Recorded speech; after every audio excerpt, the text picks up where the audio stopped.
इसलिए उनका एक नाम भोलेनाथ भी है।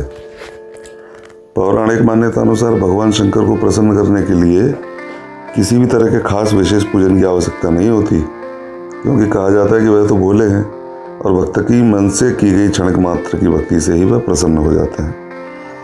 अगर आप भी शिव और शिव जी की भक्ति पाने के लिए सावन के सोमवार का व्रत करते हैं तो इस कथा से भोलेनाथ को प्रसन्न कर सकते हैं। और सावन के व्रत में यह कथा अनिवार्य है, सोमवार के व्रत में अनिवार्य है। तो आइए प्रेम से श्रवण करते हैं कथा। एक बार किसी एक नगर में एक साहूकार था। उसके घर में धन की कोई कमी नहीं थी, लेकिन कोई संतान न होने के कारण वह बहुत दुखी था। संतान प्राप्ति के लिए वह हर सोमवार को व्रत रखता था और पूरी श्रद्धा के साथ शिव मंदिर जाकर भगवान शिव और माता पार्वती की पूजा करता था। उसकी भक्ति देखकर एक दिन माँ पार्वती प्रसन्न होकर भगवान शिव से साहूकार की मनोकामना पूर्ण करने की निवेदन करने लगी। पार्वती जी के आग्रह पर भगवान शिव ने कहा कि हे पार्वती, संसार में हर प्राणी को उसके कर्मों का फल मिलता है और जिसके भाग्य में जो हो उसे भोगना ही पड़ता है। लेकिन पार्वती जी ने साहूकार की भक्ति देखकर उसकी मनोकामना पूर्ण करने की इच्छा व्यक्त की। माता पार्वती के आग्रह पर शिव जी ने साहूकार को पुत्र प्राप्ति का वरदान तो दिया, लेकिन उन्होंने बताया कि यह बालक 12 वर्ष तक ही जीवित रहेगा।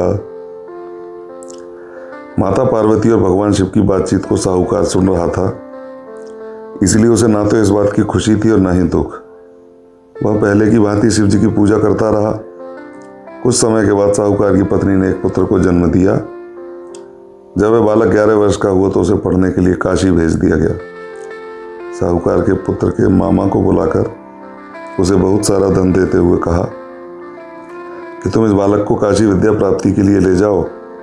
तुम लोग रास्ते में यज्ञ कराते जाना और ब्राह्मणों को भोजन दक्षिणा देते हुए जाना। दोनों मामा भांजे इसी तरह यज्ञ करते और ब्राह्मणों को दान दक्षिणा देते काशी नगरी निकल पड़े। इस दौरान रात में एक नगर पड़ा जहाँ नगर के राजा की कन्या का विवाह था, लेकिन जिस राजकुमार से उसका विवाह होने वाला था वह एक आंख से काना था। राजकुमार के पिता ने अपने पुत्र के काना होने की बात को छुपाने के लिए सोचा क्यों ना उसने साहूकार के पुत्र को दूल्हा बनाकर राजकुमारी से विवाह करा दूं। विवाह के बाद उसको धन देकर विदा कर दूंगा और राजकुमारी को अपने घर ले आऊंगा। लड़के को दूल्हे के वस्त्र पहनाकर राजकुमारी से विवाह करा दिया गया। साहूकार का पुत्र ईमानदार था, उसे यह बात सही नहीं लगी, इसलिए उसने अवसर पाकर राजकुमारी के दुपट्टे पर लिखा कि तुम्हारा विवाह तो मेरे साथ हुआ है, लेकिन जिस राजकुमार के संग तुम्हें भेजा जाएगा वह एक आंख से काना है। मैं तो काशी पढ़ने जा रहा हूँ। जब राजकुमारी ने चुन्नी पर लिखी बातें पढ़ी तो उसने अपने माता पिता को यह बात बताई। राजा ने अपनी पुत्री को विदा नहीं किया। फिर बारात वापस चली गई। दूसरी ओर साहूकार का लड़का और उसका मामा काशी पहुंचे और वहां जाकर उन्होंने यज्ञ किया। जिस दिन लड़का 12 साल का हुआ उस दिन भी यज्ञ का आयोजन था। लड़के ने अपने मामा से कहा कि मेरी तबीयत कुछ ठीक नहीं है। मामा ने कहा कि तुम अंदर जाकर आराम कर लो। शिवजी के वरदानानुसार कुछ ही देर में बालक के प्राण निकल गए। मृत भांजे को देख उनके मामा ने विलाप करना शुरू कर दिया।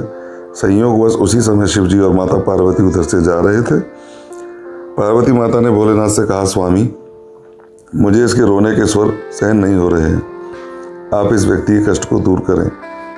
जब शिवजी मृत बालक के समीप गए तो वह बोले कि यह उसी साहूकार का पुत्र है जिसे मैंने 12 वर्ष की आयु का वरदान दिया था।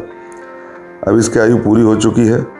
लेकिन मात्र भाव से विभोर माता पार्वती ने कहा कि हे महादेव, आप इस बालक को और आयु देने की कृपा करें, अन्यथा इसके वियोग में इसके माता पिता भी तड़प कर मर जाएंगे।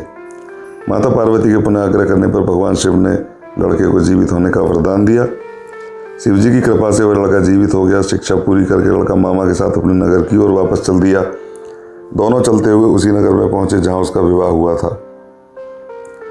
उस नगर में भी उन्होंने यज्ञ का आयोजन किया। उस लड़के के ससुर ने उसे पहचान लिया और महल में ले जाकर उसकी खातिरदारी की और अपनी पुत्री को विदा किया।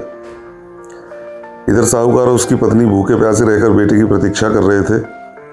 उन्होंने प्रण कर रखा था कि यदि उन्हें अपने बेटे की मृत्यु का समाचार मिला तो वह भी प्राण त्याग देंगे, परंतु अपने बेटे के जीवित होने का समाचार पाकर वह बेहद प्रसन्न हुए। उसी रात भगवान शिव ने साहूकार के स्वप्न में आकर कहा, हे श्रेष्ठी, मैंने तेरे सोमवार के व्रत करने और व्रत कथा सुनने से प्रसन्न होकर तेरे पुत्र को लंबी आयु प्रदान की है। इसी प्रकार जो कोई सोमवार व्रत करता है या कथा सुनता है और पढ़ता है उसके सभी दुख दूर होते हैं और सभी मनोकामनाएं पूर्ण हो जाती हैं। हर हर महादेव। हर हर महादेव शंभो काशी अमरनाथ गंगे। हर हर महादेव शंभो काशी अमरनाथ गंगे। काशी अमरनाथ गंगे, काशी विश्वनाथ गंगे। हर हर महादेव शंभो काशी विश्वनाथ गंगे। हर हर महादेव।